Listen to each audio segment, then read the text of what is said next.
जय हिंद। देखिए इस वीडियो में समझते हैं, अगर कोई भी महिला गर्भ धारण करना चाहती है, जल्दी से प्रेग्नेंट होना चाहती है, तो सबसे जल्दी प्रेग्नेंट होने का सबसे आसान तरीका क्या होता है उसके विषय में समझते हैं। तो पहला चीज़ समझिए, अगर आपके जीवन में संतान का सुख लिखा है तभी आप संतान के सुख का प्राप्ति कर पाएंगे, वरना नहीं कर पाएंगे। कितने लोग क्या करते हैं भैया, 1 महीना संभोग करेगा उतने में गर्भ धारण हो जाता है, लेकिन कितना लोग साल भर, 2 साल, 5 साल, 10 साल, 20 साल तक संबंध बनाते रह जाते हैं, संतान का सुख नहीं मिलता है। तो ये प्रकृति का देन होता है। कुछ इंसान भी गलती करता है। इंसान का गलती क्या होता है भैया, जो लोग बहुत ज़्यादा मास्टरबेशन करते हैं तो उनका जो वीर्य होता है ये पतला हो जाता है। तो वीर्य पतला होने के कारण संभोग करते हैं तो उनका जो वीर्य होता है अच्छा नहीं होता है, स्पर्म अच्छा नहीं होता है, वो संतान का प्राप्ति नहीं कर पाते हैं। लेकिन कितना लोग भैया सब कुछ ठीक रहता है फिर भी संतान के सुख का प्राप्ति नहीं हो पाता है। यानी कहने का मतलब क्या है, अगर आपके जीवन में संतान का सुख लिखा है तो संतान का प्राप्ति होगा, अगर नहीं लिखा है तो नहीं प्राप्ति होगा। कितना लोग 1 महीने में बना के भैया एकदम क्या हो जाते हैं तो संतान का सुख पा जाते हैं, लेकिन कितना लोग रोज बनाते हैं, महीना में 30 का 30 दिन बनाएगा, एक दिन में 2 बार बनाएगा, लेकिन अगर संतान का सुख नहीं है तो संतान का सुख का प्राप्ति वो लोग नहीं कर पाते हैं। समझ गया।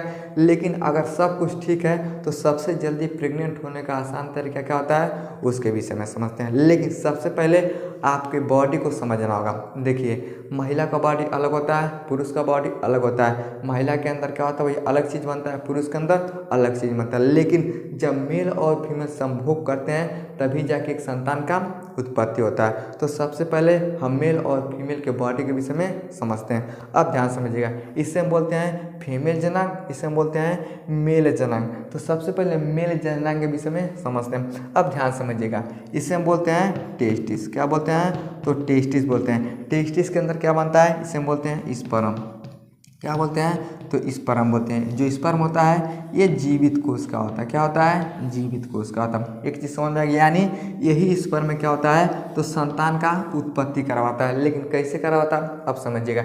इसे हम बोलते हैं भैया फीमेल जनांग, लेकिन सबसे मुख्य क्या होता है, इसे हम बोलते हैं वेजाइना। क्या बोलते हैं, वेजाइना बोलते हैं। यानी वेजाइना और जो पुरुष का ये पेनिस होता है, यही दोनों मिलके जब आपस में क्रिया करते हैं तभी क्या होता है, एक नए संतान का उत्पत्ति होता है। अब समझिए, पुरुष ने क्या किया, अपने पेनिस को वेजाइना के अंदर डाला। अब जैसे पुरुष अपने पेनिस को वेजाइना के अंदर डालता है तो क्या निकलता है, यही स्पर्म निकलता है। इस तरह से क्या होता है, ये स्पर्म निकलता है। लेकिन स्पर्म कहाँ जाता है, इसे हम बोलते हैं फिलिपियन ट्यूब बोलते हैं। यानी फिलिपियन ट्यूब के अंदर जो स्पर्म होता है ये घूमता रहता है। अगर आपका स्पर्म स्वस्थ है तो 3 से लेकर 5 दिन तक ये जीवित रहता है। यानी समझिए कि 3 दिन तक क्या होता है भैया, 3 दिन तक, यानी 3 दिन तक पुरुष का स्पर्म फिलिपियन ट्यूब में घूमता है। ये हो गया पुरुष का। अब समझते हैं महिला के अंदर से, इसे हम बोलते हैं ओवरी। क्या बोलते हैं, ओवरी बोलते हैं। ओवरी के अंदर क्या आता है तो अंडा होता है। ये अंडा क्या होता है भैया, तो जैसे बाहर निकलता है तो 24 घंटा तक जीवित रहता है। अगर 24 घंटा के अंदर मिल गया तब तो ठीक है, नहीं मिलता है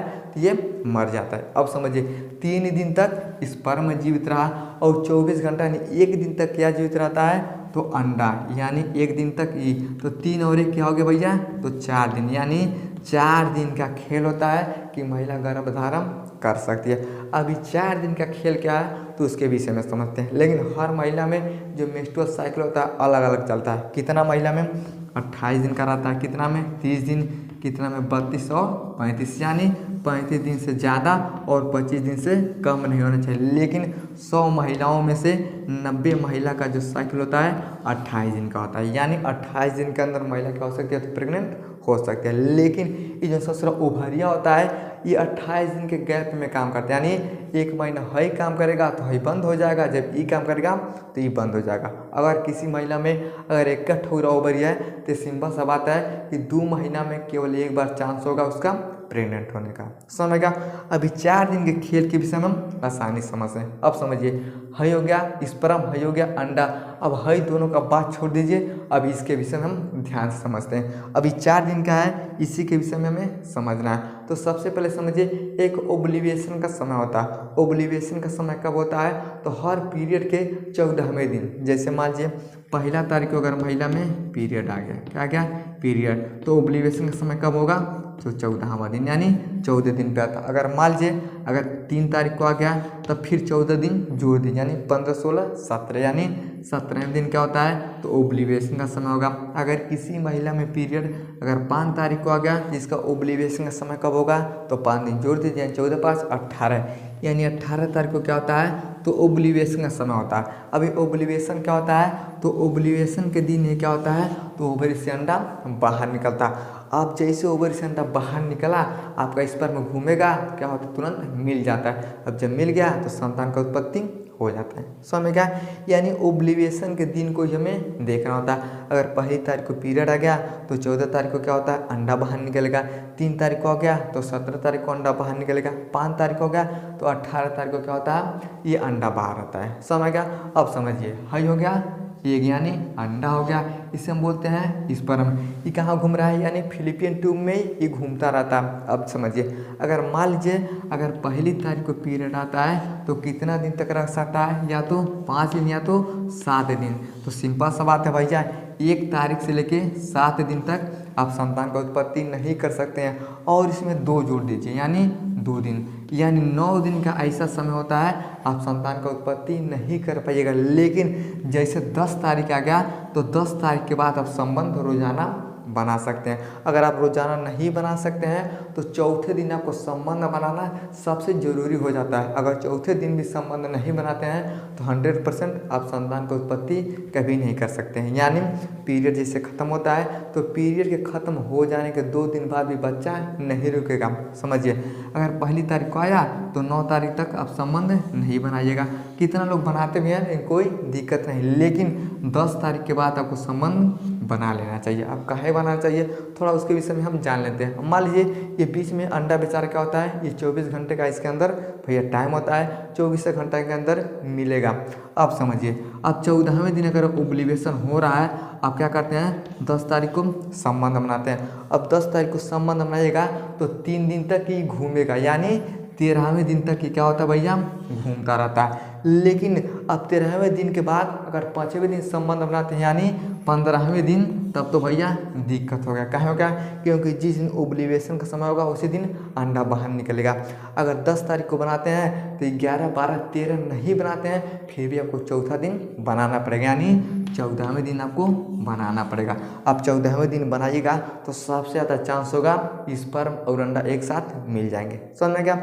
अब समझिए अगर मान लीजिए चौथे दिन नहीं बनाते हैं 5वें दिन बनाते हैं तो ये भैया दिक्कत हो जाता है कि हो सकता है भैया अंडा खराब हो गया पहले निकल गया तो दिक्कत हो गया, आपका स्पर्म खराब हो गया तब भी दिक्कत हो गया।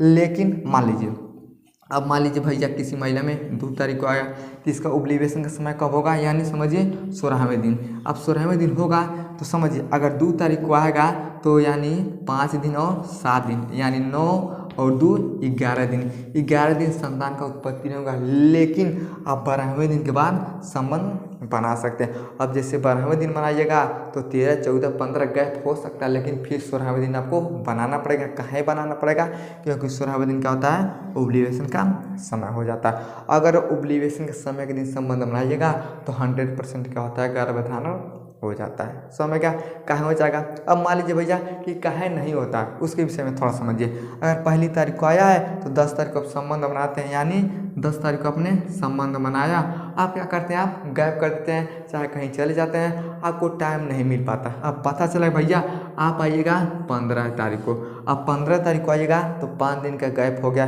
लेकिन हम आपको बताए हैं कि 4 दिन का ही खेल है, तो जैसे 5 दिन का गैप हो गया हो सकता है कि 14 तारीख को अंडा निकल गया। अब 15 तारीख को संबंध बनाइएगा तो 24 घंटे का टाइम खत्म हो जाएगा, जिसके कारण आपका स्पर्म और अंडा नहीं मिल पाएगा। आप संबंध बनाइएगा तभी बच्चा नहीं पैदा होता है। लेकिन कितना लोग भैया रोज़ बनाते हैं, आप रोज़ भी बना सकते हैं। काहे बना सकते हैं भैया, अगर 10 तारीख को भैया बनाइएगा, 11 तारीख को बनाइएगा, 12 तारीख को, 13 तारीख, 14 तारीख को, तो हो सकता है आपका स्पर्म इसमें एकदम घूमता रहेगा, एकदम लगातार घूमता रहेगा, एक को दिन का गैप नहीं पाएगा। अब एक को दिन का गैप नहीं पाएगा तो भैया कभी न कभी तो अंडा बाहर निकलवा करेगा। अब जैसे निकलेगा हचाक से क्या होता है उसका फर्टिलाइजेशन हो जाता है। यानी अगर बहुत ज़्यादा आपको गैप करना है तो 3 दिन, उससे ज़्यादा आप गैप नहीं कर सकते हैं, लेकिन आप 1 दिन भी गैप कर सकते हैं। यानी 10 तारीख को बनाते हैं तो 11 तारीख को नहीं बनाइएगा, फिर 12 तारीख को बनाइएगा, फिर 13 तारीख को नहीं बनाइएगा, फिर 14 तारीख को बनाइएगा। अब ऐसा कहाँ है भैया, क्योंकि बहुत लोगों का स्पर्म कमज़ोर होता है। जिनका स्पर्म कमज़ोर होता है ये 2 दिन तक जीवित रहेगा।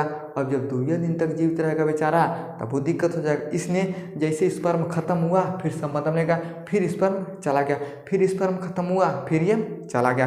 अगर 10 तारीख को संबंध बनाते हैं 3 तारीख तक स्पर्म जीवित रहेगा। अब जैसे 13 तारीख को मरेगा ना, फिर 14 तारीख को बना लीजिएगा, फिर स्पर्म मौजूद हो जाएगा। इस तरह से अगर आपका प्रक्रिया चलता है तो आप संबंध बनाइएगा तो